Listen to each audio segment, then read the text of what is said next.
আসসালামু আলাইকুম বন্ধুরা, 587টি পদে বাংলাদেশ পল্লী বিদ্যুতায়ন বোর্ডে একটি নতুন নিয়োগ বিজ্ঞপ্তি কিন্তু অলরেডি প্রকাশিত হয়েছে আজকে।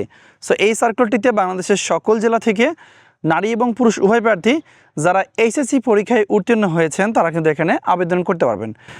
আর এখানে আবেদন করতে কী কী প্রয়োজন হবে, কত টাকা খরচ হবে, কিভাবে আবেদনটি করতে হবে, বিশেষ করে আবেদন করতে আপনার বয়স কত হতে হবে, আমি এক এক করে সব কিছু ভিডিওতে আলোচনা করব। আশা করি আপনারা ধৈর্য সহকারে সম্পূর্ণ ভিডিওটা দেখবেন। আর মূল ভিডিও আলোচনা করার পূর্বে ছোট একটা রিকোয়েস্ট থাকবে, আপনি যদি আমাদের এই পেজে নতুন দর্শক হয়ে থাকেন তাহলে অবশ্যই আমাদের পেজটাকে ফলো দিয়ে রাখবেন এবং আমাদের ইউটিউব চ্যানেল থেকে এই ভিডিওটা দেখে থাকলে আমাদের চ্যানেলটি অবশ্যই সাবস্ক্রাইব করে রাখবেন। আমরা মূল টপিকে আসি। সো এটি কিন্তু সম্পূর্ণ একটা সরকারি চাকরি, বাংলাদেশ পল্লী বিদ্যুতায়ন বোর্ড আপনারা জানেন যে এটা সরকারি প্রতিষ্ঠান।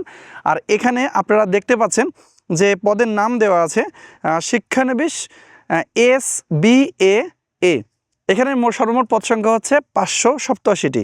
আর এখানে কিন্তু আবেদন করতে গেলে আপনার শিক্ষাগত যোগ্যতা প্রয়োজন হবে এইচএসসি পরীক্ষায় উত্তীর্ণ। সেটা হচ্ছে অবশ্যই সেটা সায়েন্স থেকে হতে হবে।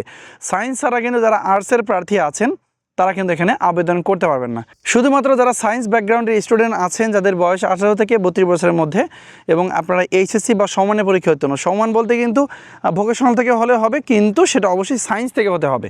আশা করি আপনারা বুঝতে পেরেছেন। আর এখানে কিন্তু আরেকটা বিষয় উল্লেখ করার মতো, সেটা হচ্ছে এখানে দ্বিতীয় বিভাগের কথা বলা হয়েছে। সো 2.00 ঊর্ধ্বে কিন্তু আপনাকে পেতে হবে।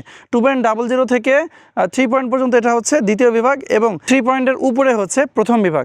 সো যারা 2 পয়েন্ট পেয়েছেন এইচএসসিতে সায়েন্স থেকে তারা এখানে আবেদন করতে পারবেন। আর এখানে কিন্তু আবেদনের একটা শর্ত দেওয়া আছে, সেটা হচ্ছে অবশ্যই সুস্বাস্থ্যের অধিকারী হতে হবে, মানে আপনার স্বাস্থ্য ভালো হতে হবে এবং কঠোর পরিশ্রম সহ বৈদ্যুতিক খুঁটি ও স্থাপনার ওঠানামার সক্ষমতা থাকতে হবে।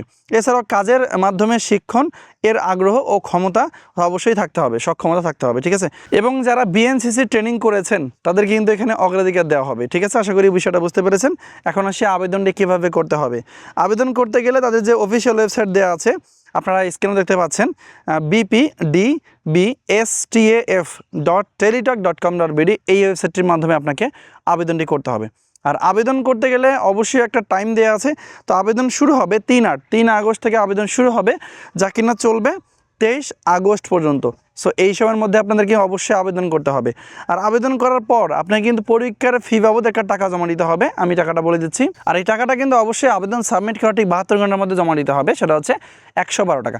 শুধুমাত্র টেলিটক সিমের মাধ্যমে এই টাকাটা জমা করা যাবে, অন্য কোনো মাধ্যমে এই টাকাটা কোনোভাবেই জমা করা যাবে না। আশা করি আপনারা বিষয়টা বুঝতে পেরেছেন। আর জমার কোনো প্রসেসের কোনো ভিডিও প্রয়োজন হলে অবশ্যই আমাকে কমেন্টে জানাবেন, আমি চেষ্টা করি পরবর্তীতে সেই বিষয়টা নিয়ে আলাদা করে একটা ভিডিও দেওয়ার। তো বন্ধুরা, এই ছিল আজকের ভিডিও। ধন্যবাদ সবাইকে যারা সম্পূর্ণ ভিডিওটা দেখেছেন। সবাই ভালো থাকবেন, সুস্থ থাকবেন। আসসালামু আলাইকুম।